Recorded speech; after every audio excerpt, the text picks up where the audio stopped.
Stephen King, Dreamcatcher.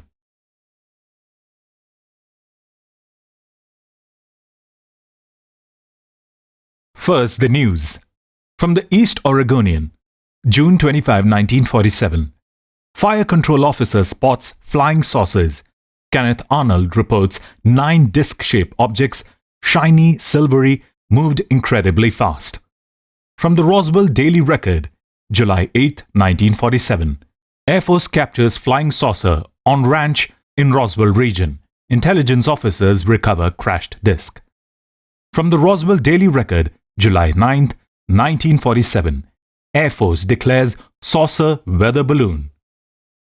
From the Chicago Daily Tribune, August 1, 1947. USAF says cannot explain Arnold sighting. 850 additional sightings since original report. From the Roswell Daily Record, October 19, 1947. So-called space wheat, a hoax, angry farmer declares. Andrew Hodgson denies saucer connection. Red-tinged wheat, nothing but a prank, he insists. From the Courier Journal, January 8, 1948. Air Force captain killed chasing UFO. Mantle's final transmission. Metallic, tremendous in size. Air Force mum.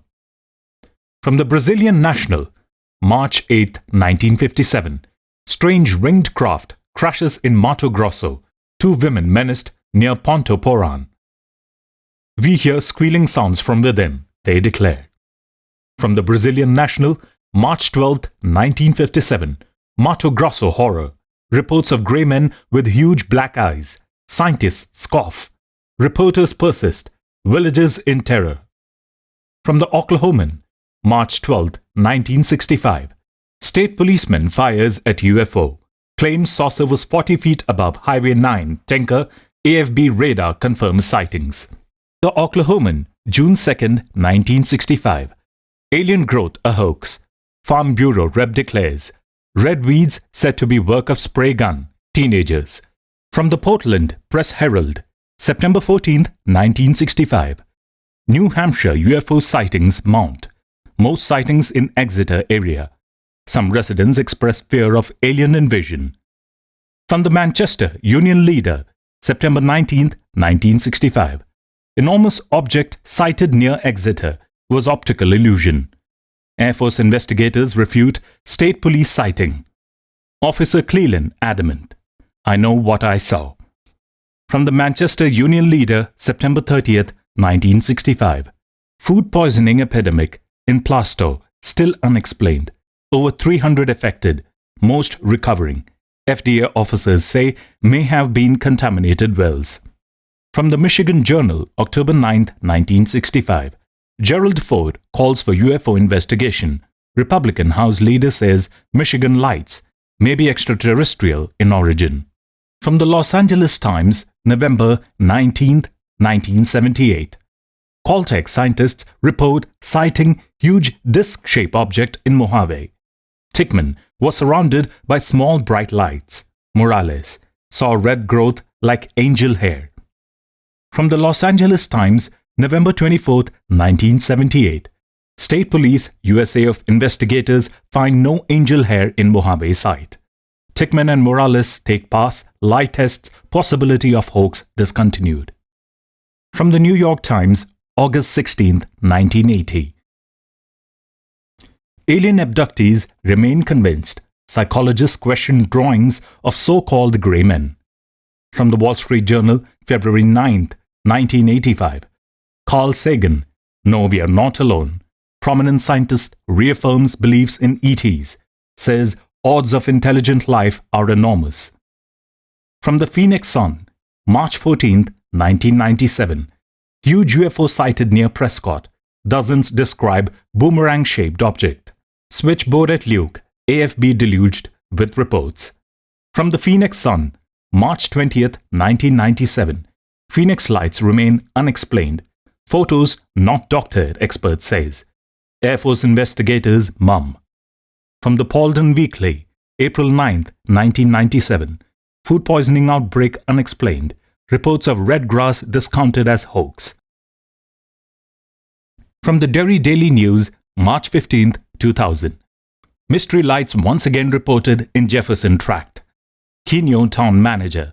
I don't know what they are, but they keep coming back. SSDD.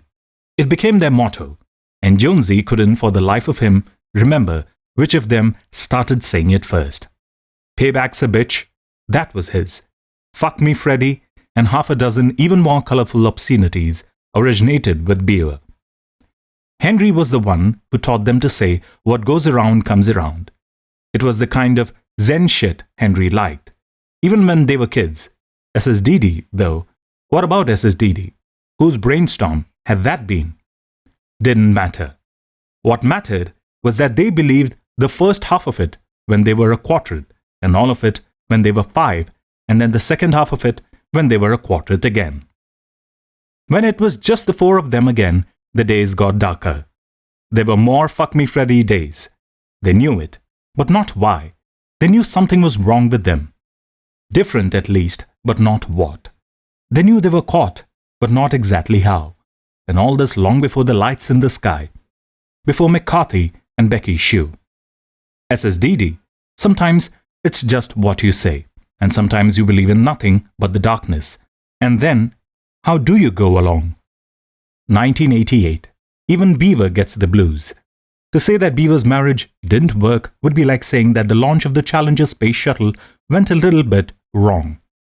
Joe Beaver Clarendon and Laurie Sue Kenopensky make it through 8 months, and then kapow, there goes my baby. Somebody help me pick up the fucking pieces.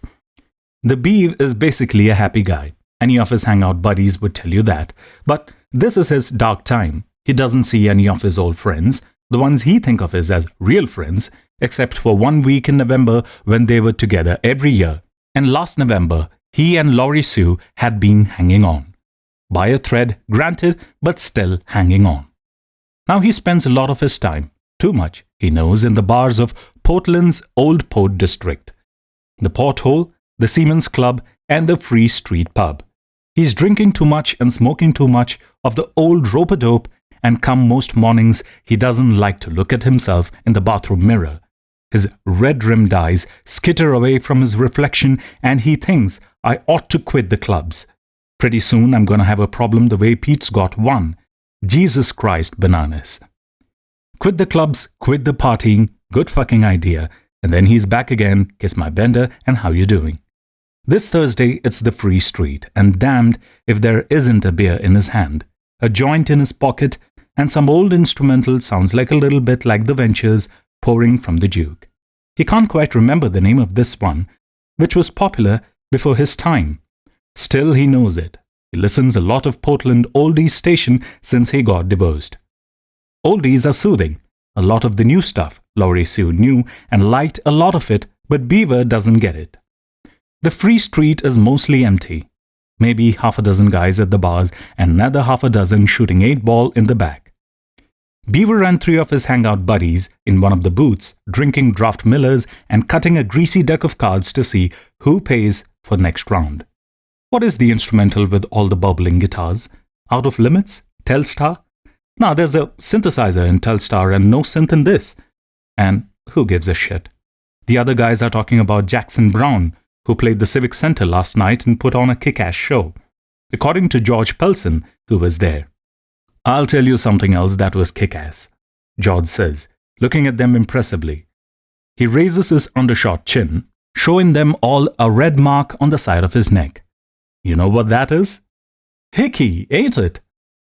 Kent Astor asks, a bit timidly. Yeah, fucking A, George says.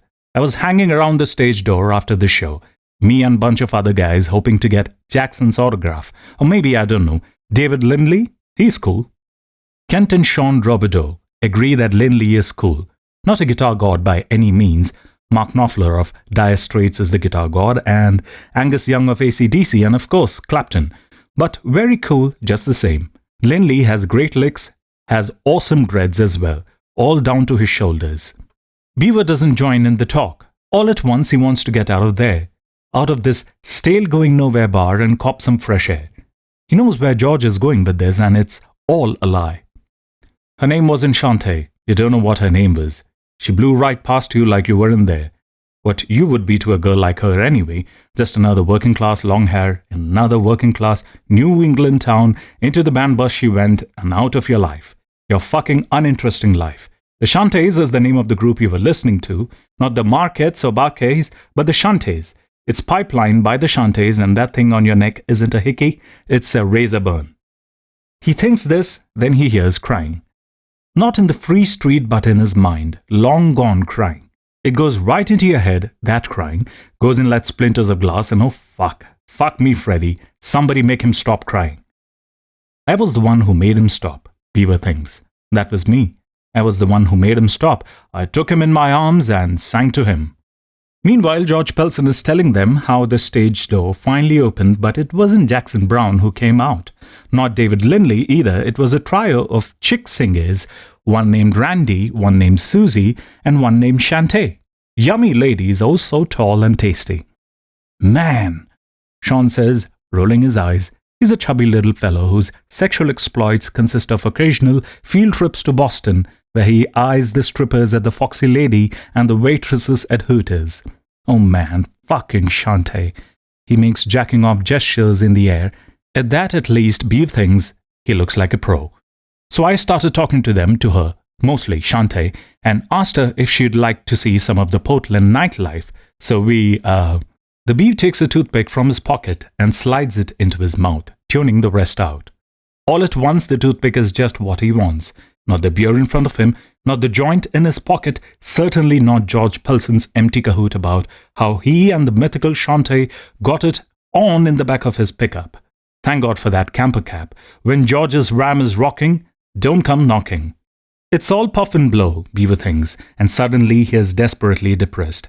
More depressed than he had been since Laurie Sue packed her stuff and moved back to her mother's. This is utterly unlike him, and suddenly the only thing he wants is to get the fuck out of there, fill his lungs with cool, salt-tangled seaside air, and find a phone. He wants to do that and then do a call to Jonesy or Henry. It doesn't matter which, either one will do. He wants to say, "Hey man, what's going on?" and have one of them say back, Beeb, SSDD, no bounce, no play. He gets up. "Hey man," George says. Beaver went to Westbrook Junior College with George, and then he seemed cool enough, but JUCO was many long beers ago. Where you going? "Take a leak," Beaver says, rolling his toothpick from one side of his mouth to the other. "But you want to hurry your badass back. I'm just getting to the good part," George says. And Beaver thinks, crotchless panties. Oh boy, today, that whole weird vibe is strong. Maybe it's the barometer or something. Lowering his voice, George says, "When I got her skirt up." "I know she was wearing crotchless panties," Beaver says. He registers the look of surprise, almost shock, in George's eyes, but pays no attention. "I sure want to hear that part." He walks away, walks towards the men's room with its yellow-pink smell of piss and disinfectant, walks past it, walks past the women's, walks past the door with office on it, and escapes into the alley. The sky overhead is white and rainy, but the air is good. So good. He breathes in deep and thinks again. No bounds, no play. He grins a little. He walks for 10 minutes, just chewing toothpicks and clearing his head. At some point, he can't remember exactly when, he tosses away the joint that has been in his pocket. And then he calls Henry from the payphone in Joe's smoke shop up by the Monument Square. He is expecting the answering machine. Henry is still in school, but Henry is actually there. He picks up on the second ring. "How you doing, man?" Beaver asks. "Oh, you know," Henry says, "same shit, different day. How about you, Beav?" Beav closes his eyes. For a moment, everything is all right again, as right as it can be in a piss-ache world anyways. "About the same, buddy," he replies, "just about the same." 1993. Pete helps a lady in distress. Pete sits behind his desk, just off the showroom of McDonald Motors in Bridgeton, twirling his keychain. The FOB consists of 4 enameled blue letters, NASA. Dreams age faster than dreamers. That is the fact of life, Pete had discovered as the years pass. Yet the last ones often die surprisingly hard, screaming in low, miserable voices at the back of the brain. It's been a long time since Pete slept in the bedroom papered with pictures of Apollo and Saturn rockets and astronauts and spacewalks, EVAs to those in the know, and space capsules with their shields smoked and fused by the fabulous heat of re-entry, and LEMs and Voyagers, and one photo of the shiny disk over Interstate 80, people standing in the breakdown lane looking up with their hands shielding their eyes, the photo's caption reading, "This object, photographed near Arvada, Colorado in 1971, has never been explained. It is a genuine UFO." A long time. Yet, he still spent one of his weeks of vacation this year in Washington, D.C., where he went to the Smithsonian every day and spent nearly all of his time wandering among the displays with a wondering grin on his face. And most of that time he spent looking at the moon rocks and thinking, those rocks came from a place where the skies are always black and the silence is everlasting. Neil Armstrong and Buzz Aldrin took 20 kilograms of another world, and now here it is.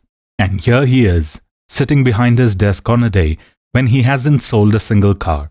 People don't like to buy cars when it's raining, and it has been drizzling in Pete's part of the world ever since first light. Twirling his NASA keychain and looking up at the clock. Time moves slowly in the afternoons, ever more slowly as the hour of 5 approaches. At 5 it will be time for that first beer. Not before 5, no way. You drank during the day, maybe you had to look at how much you were drinking because that's what alcoholics did. But if you wait, just twirl your keychain and wait. As well as that first beer of the day, Pete is waiting for November. Going to Washington in April had been good, and the moon rocks had been stunning. They still stun him every time he thinks about them. But he had been alone. Being alone wasn't so good. In November, when he takes his another week, he'll be with Henry and Jonesy and the Beeve. Then he'll allow himself to drink during the day. When you're off in the woods, hunting with your friends, it's all right to drink during the day. It's practically a tradition. The door opens and a good-looking brunette comes in. About 5'10", and Pete likes them tall, maybe 30. She glances around at the showroom models. The new Thunderbird, in dark burgundy, is the pick of the litter, although the Explorer isn't bad. But not as if she has any interest in buying. Then she spots Pete and walks toward him. Pete gets up, dropping his NASA keychain on his desk blotter, and meets her at the door of his office. He's wearing his best professional smile by now. 200 watts, baby, you better believe it. And he has his hand outstretched. Her grip is cool and firm, but she's distracted, upset.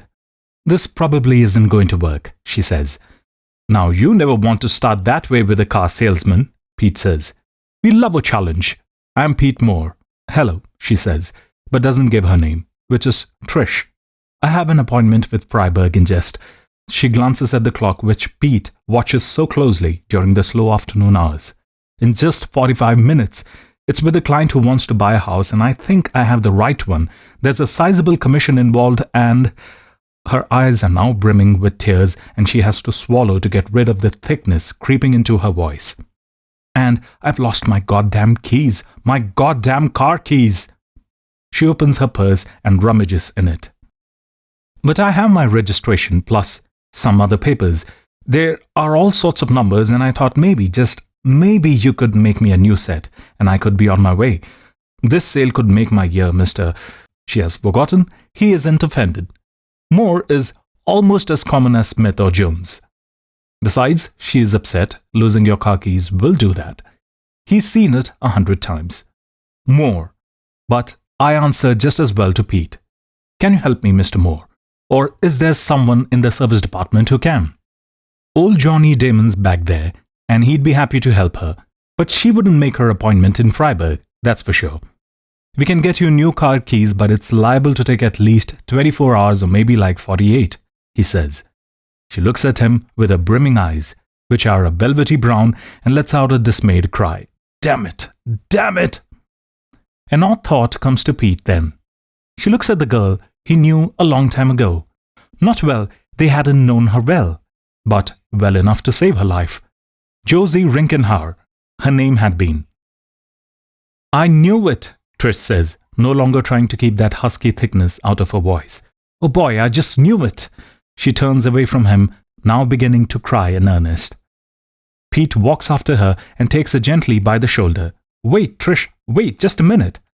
That's a slip, saying her name when she hasn't given it to him. But she's too upset to realize they haven't been properly introduced, so it's okay. Where do you come from? He asks. I mean, you're not from Bridgeton, are you? No, she says. Our office is in Westbrook, Denison Real Estate. We are the ones with the lighthouse. Pete nods as if this means something to him. I came from there, only I stopped at the Bridgeton pharmacy for some aspirin because I always get a headache before a big presentation. It's the stress, and oh boy, it's pounding like a hammer now. Pete nods sympathetically. He knows about headaches. Of course, most of his are caused by beer rather than stress, but he knows about them all right. I had some time to kill, so I went to the little store next to the pharmacy for a coffee. The caffeine, you know, when you have a headache, the caffeine can help. Pete nods again. Henry's the head shrinker, but as Pete has told him more than once, you have to know a fair amount about how the human mind works in order to succeed at selling. Now he's pleased to see that his new friend is calming down a little. He can feel that little click wanting to happen. He likes that little click. It's no big deal. It'll never make his fortune, but he likes it. And I also went across the street to Rennie's. I bought a scarf because of the rain, you know. She touches her hair. Then I went back to the car, and my son of a damn bitch keys were gone. I retraced my steps, went backward from Rennie's to the store to the pharmacy, and they're not anywhere. And now I'm going to miss my appointment. Distress is creeping back into her voice. Her eyes go to the clock again, creeping from him, racing for her. That's the difference between people, Pete reflects. One of them, anyway. Calm down, he says. Calm down just a few seconds and listen to me. We are going to walk back to the drugstore, you and I, and look for your car keys. They're not there. I checked all the aisles. I looked on the shelf where I got the aspirin. I asked the girl at the counter. It won't hurt to check again, he says. He's walking her toward the door now, his hand pressed lightly against the small of her back, getting her to walk with him. He likes the smell of her perfume. He likes her hair even more. Yes, he does. And if it looks this pretty on a rainy day, how it might look when the sun is out. My appointment. You still got 40 minutes, he says. With the summer tourists gone, it only takes 20 to drive up to Freiburg. We'll take 10 minutes to try and find your keys, and if we can't, I'll drive you myself. She peers at him doubtfully. She looks past her into one of the other offices. Dick, he calls. Hey, Dickie M. Dick MacDonald looks up from a clutter of invoices. Tell this lady I'm safe to drive her up to Freiburg, should it come to that. Oh, he's safe enough, ma'am. Dick says. Not a sex maniac or a fast driver. He'll just try to sell you a new car. I'm a tough sell, she says, smiling a little. But I guess you're on. Cover my phone, would you, Dick? Pete asks. Oh yeah, that'll be a hardship. Weather like this, it will be beating the customers off with this stick. Pete and the brunette, Trish, go out, cross the alley, and walk the 40 or so feet back to the main street. The Bridgeton Pharmacy is the second building on their left. The drizzle has thickened, now it's almost rain. The woman puts her new scarf over her hair and glances at Pete, who's bareheaded. You're getting all wet, she says. I'm from upstate, he says. We grow 'em tough up there. You think you can find them, don't you? She asks. Pete shrugs. Maybe I'm good at finding things. Always have been. Do you know something I don't? She asks. No bounce, no play, he thinks. I know that much, ma'am. Nope, he says. Not yet. They walk into the pharmacy, and the bell over the door jingles. The girl behind the counter looks up from her magazine. At 3:20 on a rainy late September afternoon, the pharmacy is deserted except for the three of them down here and Dr. Diller up behind the prescription counter. Hi, Pete, the counter girl says. Yo, Kathy, how's it going? Oh, you know, slow. She looks at the brunette. I'm sorry, ma'am, I checked around again, but I didn't find them. That's all right, Trish says with a warm smile. This gentleman has agreed to give me a ride to my appointment. Well, Kathy says, Pete's okay, but I don't think I'd go as far as to call him a gentleman. You want to watch what you say, darling, Pete tells her with a grin. There's a Rexall just down 302 in Naples. Then he glances up at the clock. Time has sped up for him too. That's okay. That makes a nice change. Pete looks back at Trish. You came here first, for the aspirin. That's right, I got a bottle of Anacin. Then I had some time to kill, so... I know you got a coffee next door at Christie's, then went across to Rennie's. Yes. You didn't take your aspirin with hot coffee, did you? No, I had a bottle of Poland water in my car. She points out the door at the green Taurus. I took them with some of that. But I checked the seat too. Mr. Pete, I also checked the ignition. She gives him an impatient look which says, I know what you're thinking, daffy woman. Just one more question, he says.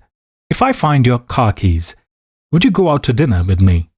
I could meet you at the West Wharf. It's on the road between here and... I know the West Wharf, she says, looking amused in spite of her distress.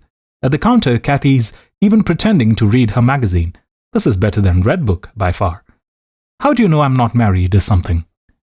No wedding ring, he replies promptly, although he hasn't even looked at her hands yet, not closely, anyway.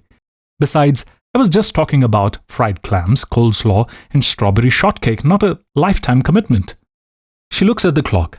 Pete, Mr. Moore, I'm afraid at this minute I have absolutely no interest in flirting. If you want to give me a ride, I would be very happy to have dinner with you, but... That's good enough for me, he says. But you'll be driving in your own car, I think, so I'll meet you. Would 5:30 be okay? Yes, fine, but... Okay, Pete feels happy. That's good. Happy is good. A lot of these days, these last couple of years, he hasn't felt within a holler of happy, and he doesn't know why. Too many late and soggy nights cruising the bars along 302 between here and North Conway. Maybe not, but this isn't the time to think about it. The lady has an appointment to keep. If she keeps it and sells the house, who knows how lucky Pete Moore might get. And even if he doesn't get lucky, he's going to be able to help her. He feels it. I'm going to do something a little weird now, he says. But don't let it worry you, okay? It's just a little trick, like putting your finger under your nose to stop a sneeze or thumping your forehead when you're trying to remember someone's name, okay? Sure, I guess, she says, totally mystified. Pete closes his eyes, raises one loosely fisted hand in front of his face, then pops up his index finger. He begins to tick it back and forth in front of him. Trish looks at Kathy, the counter girl. Kathy shrugs, as if to say, who knows? Mr. Moore? Trish sounds uneasy now. Mr. Moore, maybe I just ought to... Pete opens his eyes, takes a deep breath, and drops his hand. He looks past her to the door. Okay, he says. So you came in? His eyes move as if watching her come in. And you went to the counter? His eyes go there. You asked, probably, which aisle's the aspirin in, something like that? Yes, Only you got something too. He can see it on the candy rack. A brightly yellow mark, something like a handprint. Snickers bar? Mounds. Her eyes were wide. How did you know that? You got the candy, then you went up to get the aspirin. He's looking up aisle 2 now. After that you paid, went out. Let's go outside a minute. See ya, Kathy? Kathy only nods, looking at him with wide eyes. Pete walks outside, ignoring the tinkle of the bell, ignoring the rain, which now really is rain. The yellow is on the sidewalk, but fading. The rain's washing it away. Still, he can see it. It pleases him to see it. That feeling of click. Sweet. It's the line. It has been a long time since he's seen it so clearly. Back to your car, he says, talking to himself now. Back to take a couple of your aspirin with your water. He crosses the sidewalk slowly to the Taurus. The woman walks behind him, eyes more worried than ever now. Almost frightened. You open the door, you got your purse, your keys, your aspirin, your candy, all the stuff, juggling it around from hand to hand, and that's when he bends, fishes in the water flowing along the gutter, hand in it all the way up to the wrist, and brings something up. He gives it a magician's flourish. Keys flash silver in the dull day. You dropped your keys. She doesn't take them at first. She only gapes at him, as if he has performed an act of witchcraft, warlockcraft in this case maybe, before her eyes. Go on, he says, smile fading a little. Take them, it wasn't anything too spooky, you know. Mostly just deduction. I'm good at stuff like that. Hey, you should have me in the car sometime when you're lost. I'm great at getting unlost. She takes the keys then. Quickly being careful not to touch his fingers, she knows right then that she isn't going to meet him later. It doesn't take any special gift to figure that. He only has to look in her eyes, which are more frightened than grateful. Thank you. Thank you, she says. All at once, she is measuring the space between them. All at once, she is measuring the space between them, not wanting him to use too much of it up. Not a problem. Now don't forget the West Wharf at 5:30. Best fried clams in this part of the state. Keeping up the friction. You have to keep it up, sometimes, no matter how you feel. And although some of the joy has gone out of the afternoon, some is still there. He has seen the line, and that's what makes him feel good. It's a minor trick, but it's nice to know it's still there. 5:30, she echoes. But as she opens the car door, the glance she throws back over her shoulders is the kind you would give to a dog that might bite if it got off its leash. She's very glad she won't be riding up to Freiburg with him. Pete doesn't need to be a mind reader to know that either. He stands there in the rain, watching her back out of the slant parking space, and when she drives away, he tosses her a cheerful car salesman wave. She gives him a distracted little flip of the fingers in return, and of course, when he shows up at the West Wharf at 5:15 just to be Johnny on the spot, just in case she isn't there, and an hour later, she is still not there. He stays for quite a while, just the same, sitting at the bar, drinking beer, watching the traffic out on 302. He thinks he sees her go by, without slowing, at about 5:40, a green Taurus, busting past in the rain, which has now become a green Taurus that might or might not be pulling a light yellow nimbus behind it that fades at once in the graying air. Same shit, different day, he thinks. But now the joy is gone and the sadness is back. The sadness that feels like something deserved, the price of some not quite forgotten betrayal. He lights a cigarette. In the old days, as a kid, he used to pretend to smoke, but now he doesn't have to pretend anymore, and orders another beer. Milt brings it, but says, "You ought to lay some food on top of that, Peter." So Pete orders a plate of fried clams and even eats a few dipped in tartar sauce while he drinks another couple of beers. And at some point before moving up on the line to some other joint where he isn't so well known, he tries to call Jonesy, down there in Massachusetts. But Jonesy and Carla are enjoying the rare night out. He only gets the babysitter, who asks him if he wants to leave a message. Pete almost says no, then reconsiders. Just tell him Pete called. Tell him Pete said SSDD. SSDD. She's writing it down. Will he know what? Oh yeah, Pete says. He'll know. By midnight, he's drunk in some New Hampshire dive. The Muddy Rudder, or maybe it's the Ruddy Mother. He's trying to tell some chick who is as drunk as he is that once he really believed he was going to be the first man to set foot on Mars. And although she is nodding and saying yeah, he has an idea that all she understands is that she'd like to get outside of one more coffee brandy before closing. And that's okay. It doesn't matter. Tomorrow he'll wake up with a headache, but he'll go into work just the same, and maybe he'll sell a car or maybe he won't. But either ways, things will go on. Maybe he'll sell the burgundy Thunderbird. Goodbye, sweetheart. Once things were different, but now they are the same. He reckons he can live with that. For a guy like him, the rule of thumb is just SSDD, and so fucking what? You grew up, became a man, had to adjust to taking less than you hoped for. You discovered the dream machine had a big out of order sign on it. In November, he'll go hunting with his friends, and that's enough to look forward to. That, and maybe a big old sloppy lipstick blowjob from this drunk chick out in his car. Wanting more is just a recipe for heartache. Dreams are for kids. 1998. Henry treats a couchman. The room is dim. Henry always keeps it that way when he's seeing patients. It's interesting to him how few seem to notice it. He thinks it's because their states of mind are so often dim to start with. Mostly he sees neurotics. The woods are full of them, as he once told Jonesy while they were in, the woods.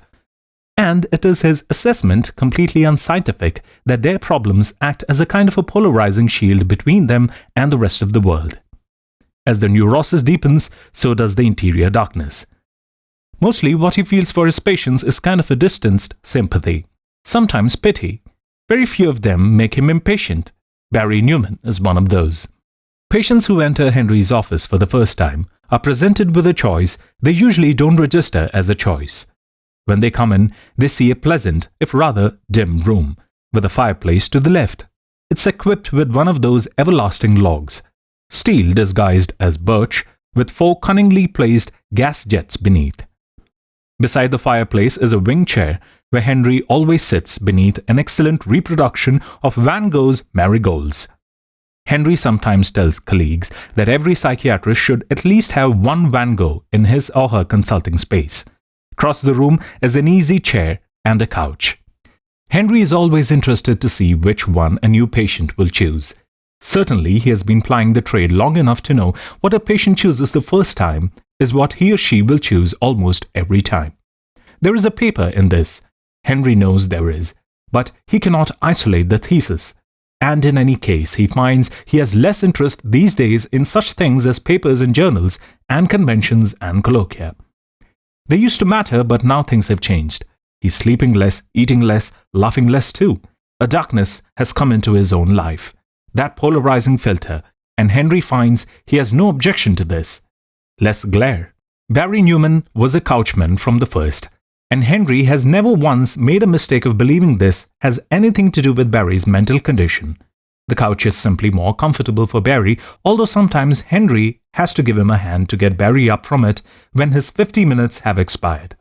Barry Newman stands 5'7", weighs 420 pounds. This makes the couch his friend. Barry Newman's sessions tend to be long, droning accounts of each week's adventures in gastronomy. Not that Barry is a discriminating eater. Oh no, Barry is the antithesis of that. Barry eats anything that happens to stray into his orbit. Barry is an eating machine, and his memory on the subject at least is eidetic. He is to food what Henry's old friend Pete is to directions and geography. Henry has almost given up trying to drag Barry away from the trees and make him examine the forest. Partly this is because of Barry's soft but implacable desire to discuss food in its specifics. Partly it's because Henry doesn't like Barry and never has. Barry's parents are dead. Dad went when Barry was 16, Mom when he was 22. They left a very large estate, but it is in trust until Barry is 30. He can get the principal then if he continues in therapy. If not, the principal will remain in trust until he is 50. Henry doubts Barry Newman will make 50.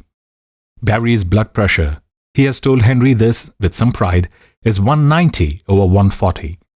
Barry's whole cholesterol is 290. He is a lipid goldmine. I'm a walking stroke. I'm a walking heart attack, he has told Henry, speaking with gleeful solemnity of one who can state the hard cold truth because he knows in his soul that such ends are not meant for him. Not for him. No, not for him. I had 2 of those Burger King extras for lunch. He's saying now, I love those because the cheese is actually hot. His fleshy lips, oddly small lips for such a large man, the lips of a perch, tighten and tremble as if tasting that exquisitely hot cheese. I also had a shake on my way back home. I had a couple of Malomars. I took a nap, and when I got up, I microwaved a whole package of those frozen waffles. Lego my ego, he cries, then laughs. It is the laugh of a man in the grip of fond recall, the sight of a sunset, the firm feel of a woman's breast through a thin silk shirt. Not that Barry has, in Henry's estimation, ever felt such a thing, or the packed warmth of beach sand. Most people use their toaster oven for their Eggo waffles, Barry continues, but I find that makes them too crispy. The microwave just gets them hot and soft. Hot and soft. He smacks his little perch lips. I had a certain amount of guilt about eating the whole package. He throws this last in almost as an aside, as if remembering Henry, he has a job to do here. He throws out similar little treats 4 or 5 times in every session, and then it's back to the food. Barry has now reached Tuesday evening. Since this is Friday, there are plenty of meals and snacks still to go. Henry lets his mind drift. Barry in his last appointment of the day. When Barry has finished taking caloric inventory, Henry is going back to his apartment to pack. He'll be up tomorrow at 6 a.m. and sometime between 7 and 8, Jonesy will pull into his driveway. They will pack their stuff into Henry's old Scout, which he now keeps around solely for their autumn hunting trips, and by 8:30 the 2 of them will be on their way north. Along the way they will pick up Pete in Bridgeton, and then the Beeve, who still live close to Derry.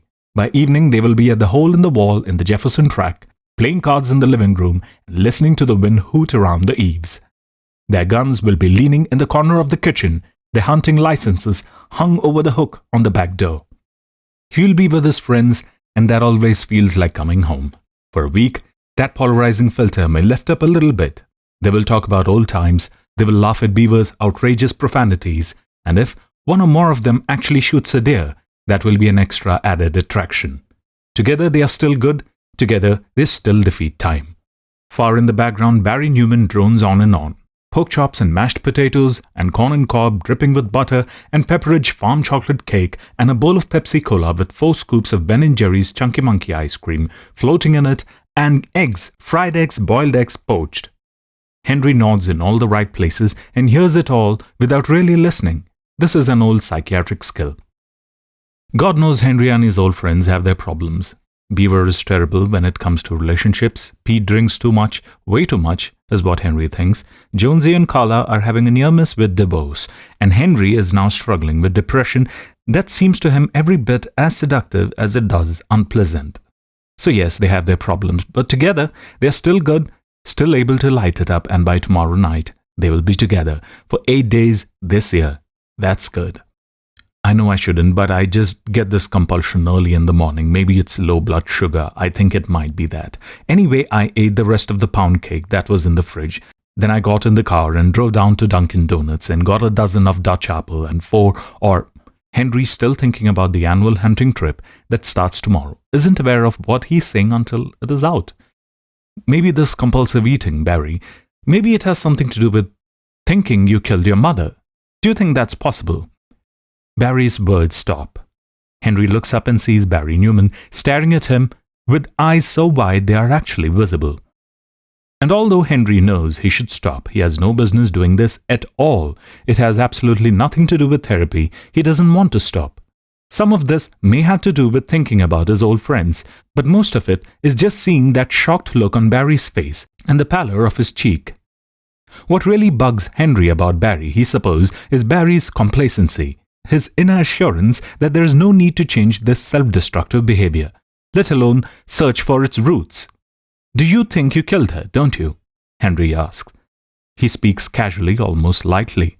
I resent. She called, and she was having chest pains, but of course, she said that often, didn't she? Every other week, every other day, it sometimes seemed. Calling downstairs to you, Barry phoned Dr. Withers, Barry call an ambulance, Barry dialed 911. They've never talked about Barry's parents. In his soft, fat, implacable way, Barry will not allow it. He will begin to discuss them, or seem to, and then bingo, he'll be talking about roast lamb again, or roast chicken, or roast duck with orange sauce. Back to the inventory. Hence, Henry knows nothing about Barry's parents. Certainly not about the day Barry's mother died. Falling off the bed and pissing on the carpet, still calling and calling, 300 pounds, and so disgustingly fat, calling and calling. He can know nothing about that because he hasn't been told, but he knows. And Barry was thinner then, a relatively svelte 190. This is Henry's version of the line. Seeing the line. Henry hasn't seen it, or maybe 5 years now, until he sometimes see it in his dreams, thought all that was over. And now here it is again. You sat there in front of the TV listening to her yell, he says. You sat there watching Ricky Lake and eating what? A Sara Lee cheesecake? A bowl of ice cream? I don't know. But you let her yell. Stop it! You let her yell, and really why not? She's been crying wolf her whole life. You're not a stupid man, and you know that's true. That sort of thing happens. I think you know that too. You have cast yourself in your little Tennessee Williams place simply because you like to eat. But guess what, Barry? It's really going to kill you. In your secret heart, you don't believe that, but it's true. Your heart's already beating like a premature burial victim beating his fists on the lid of a coffin. And what's it going to be like, 80 or 100 pounds from now? Shut! When you fall, Barry, it's going to be like the fall of Babel in the desert. People who see you go down will talk about it for years. Man, you will shake the dishes right off the shelves. Stop it. Barry is sitting up now. He hasn't needed Henry to give him a hand this time. He is deadly pale except for a little wild roses. One growing in each cheek. You'll splash the coffee right off the cups, and you'll piss yourself like she did. Stop it! Barry Newman shrieks. Stop it, you monster! But Henry can't. Henry can't. He sees the line, and when you see it, you can't unsee it. Unless you wake up from this poisoned dream you're having, you see Barry, but Barry doesn't want to see, absolutely will not see. Out the door he runs, vast buttocks jiggling, and he's gone. At first Henry sits, where he is, not moving, listening to the departed thunder of the one-man buffalo herd that is Barry Newman. The outer room is empty. He has no receptionist, and with Barry gone, the week is over just as well. That was a mess. He goes to the couch and lies down on it. "Doctor," he says, "I just fucked up." "How did you do that, Henry?" "I told a patient the truth." "If we know the truth, Henry, does it not set us free?" "No," he replies to himself, looking up at the ceiling. "Not in the slightest." "Close your eyes, Henry." "All right, doctor." He closes his eyes. The room is replaced by darkness, and that is good. Darkness has become his friend. Tomorrow he will see his friends, 3 of them anyway, and the light will once seem good. But now, "Doctor?" "Yes, Henry?" "This is a bona fide case of the same shit, different day. Do you know that?" "What does that mean, Henry? What does that mean to you?" "Everything," he says, eyes closed, and then adds, "Nothing, but that's a lie. Not the first one that was ever told in here." He lies on the couch, eyes closed and hands folded on his chest, and after a little while, he sleeps. The next day, 4 of them drive up to Hole in the Wall, and it is a great 8 days. The great hunting trips are coming to an end, only a few left, although they of course do not know this. The real darkness is still a few years away, but it is coming. The darkness is coming. 2001. Jonesy's Student-Teacher Conference. We don't know the days that will change our lives. Probably just as well. On the day that will change his, Jonesy is in his 3rd floor John Jay College office, looking out of his little slice of Boston and thinking how wrong T.S. Eliot had been to call April the cruelest month, just because an itinerant carpenter from Nazareth supposedly got himself crucified, and then for fomenting rebellion. Anyone who lives in Boston knows that it's March that's the cruelest, holding out a few days of false hope and then gleefully hitting you with the shit. Today is one of those untrustworthy ones when it looks as if spring might really be coming. He's thinking about taking a walk when the bit of impending nastiness just ahead is over. Of course, at this point, Jonesy has no idea how nasty a day can get. No idea he's going to finish this one in a hospital room, smashed up and fighting for his goddamn life. Same shit, different day, he thinks. But this will be different shit, indeed. That's when the phone rings, and he grabs it at once, filled with a hopeful premonition it will be the Defuniak kid, calling to cancel his 11 o'clock. He's gotten a whiff of what's in the wind, Jonesy thinks, and that is very possible. Usually it's the kids who make appointments to see the teacher. When a kid gets a message saying that one of the teachers wants to see him, well, you don't have to be a rocket scientist, as the saying goes. "Hello, it's Jones," he says. "Hey Jonesy, how's life treating you?" He'd know that voice anywhere. "Henry, hey! Good, life's good." Life does not, in fact, seem all that great. Not with Defuniak, due in a quarter of an hour, but it's all relative, isn't it? Compared to where he is going to be 12 hours from now. Hooked to all those beeping machines, 1 operation behind him and 3 more ahead of him. Jonesy is, as they say, farting through silk. "Glad to hear it." Jonesy might have heard the heaviness in Henry's voice, but more likely it's the thing he senses. "Henry, what's wrong?" Silence.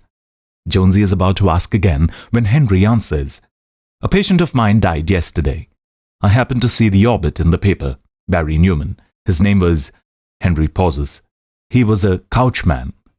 Jonesy doesn't know what that means, but his old friend is hurting. He knows that. Suicide? Heart attack at an age of 29. Dug his grave with his own fork and spoon. "I'm sorry?" "He hasn't been my patient for almost 3 years. I scared him away. I had one of those things. Do you know what I'm talking about?" Jonesy thinks he does. "Was it the line?" Henry sighs. It doesn't sound like a regret to Jonesy. It sounds like relief.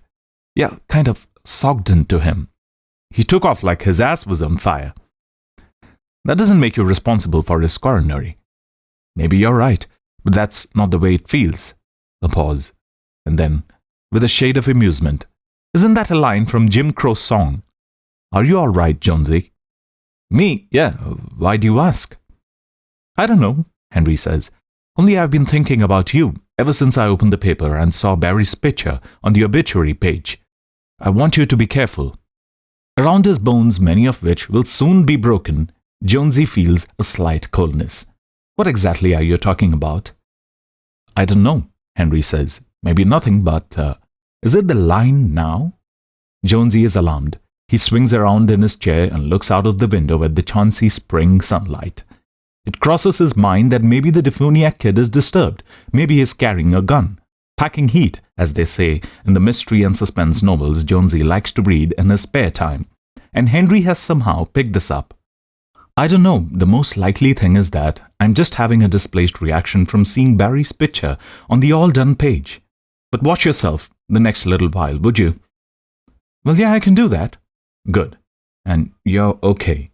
"I'm fine." But Jonesy doesn't think Henry is fine at all. He's about to say something else when someone clears his throat behind him, and he realizes that Defuniak has probably arrived. "Well, that's good," he says, and swivels around in his chair. "Yup, there's 11 o'clock in the doorway, not looking dangerous at all. Just a kid bundled into a big old duffel coat that's too heavy for the day, looking thin and underfed, wearing one earring and a punky haircut that spikes over his worried eyes. Henry, I've got an appointment. I'll call you back." "No, that's not necessary, really." "You sure?" "I am, but that's more thing. Got 30 more seconds?" "Sure, you bet." He holds up a finger to Defuniak and Defuniak nods. But he just goes on standing there until Jonesy points to the one chair in the little office beside the zone that isn't stacked with books. Defuniak goes to it reluctantly. Into the phone, Jonesy says, "Shoot." "I think we ought to go back to Derry. Just a quick trip, just you and me. See our old friend." "You mean..."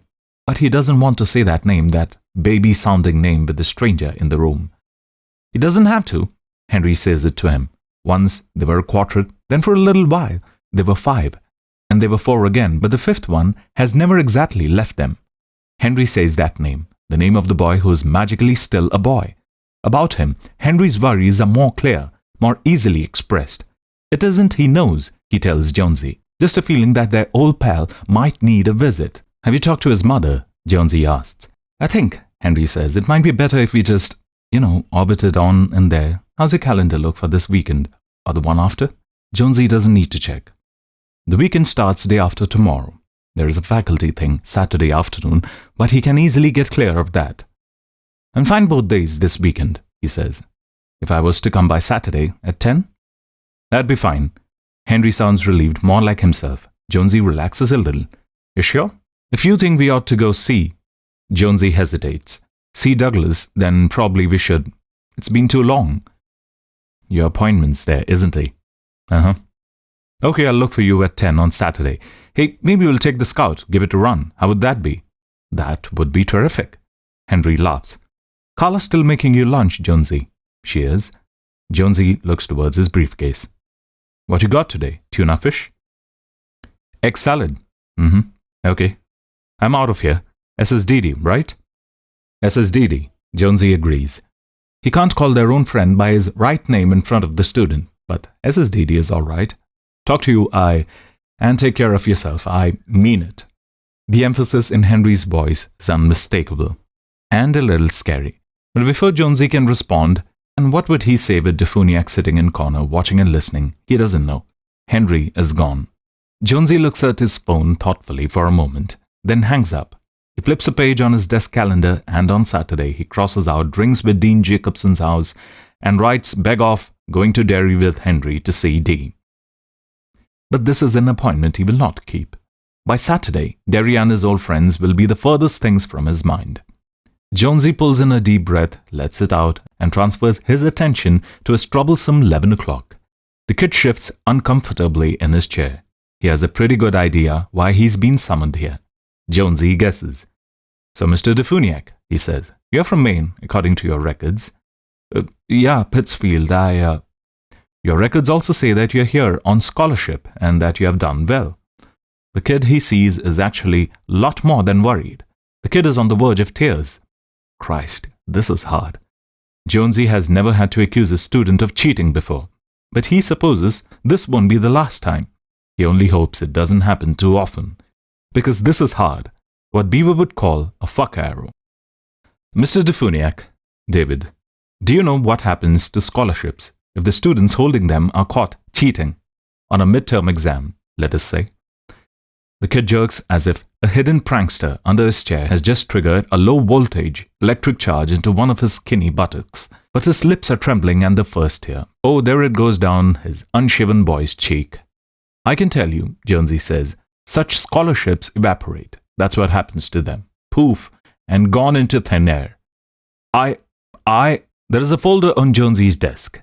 He opens it, takes out a European history midterm, one of those multiple-choice monstrosities upon which the department, in its great unwisdom, insists. Written on top of this one is the black strokes of an IBM pencil. Make sure your marks are heavy and unbroken, and if you need to erase completely. Is the name David Defuniak. I have reviewed your coursework, David. I have rescanned your paper on feudalism in France during the Middle Ages.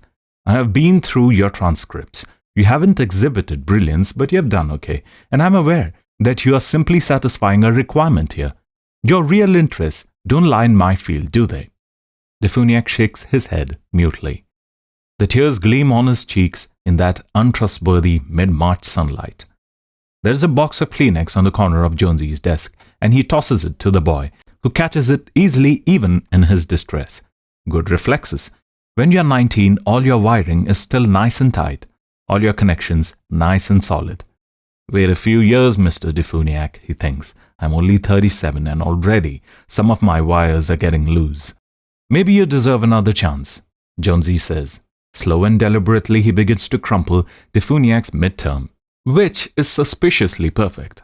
A+ work into a ball. Maybe what happened is you were sick the day of the midterm, and you never took it all. I was sick, David Defuniak says eagerly. I think I had the flu. Then maybe I ought to give you a take-home essay instead of multiple-choice test to which your colleagues have been subjected. If you want it, to make up for the test you missed. Would you want that? Yeah, the kid says, wiping his eyes madly with a large swatch of tissues. At least he hasn't gone through all that small-time cheap shit stuff about how Jonesy can't prove a thing, he'd take it to the Student Affairs Council, he'll call a protest, blah blah de blah. He's crying instead, which is uncomfortable to witness, but probably a good sign. 19 is young, but too many of them have lost most of their conscience by the time they get there.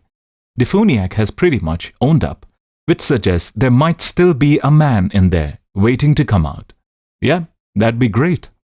And you understand that if anything like this happens again, it won't, the kid says fervently. It won't, Professor Jones.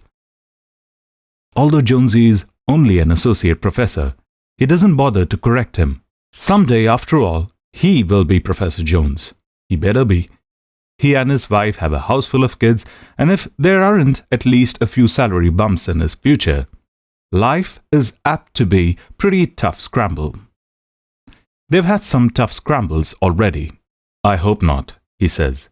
Give me 3,000 words on the short-term results of the Norman conquest, David. All right? Cite sources but no need of footnotes.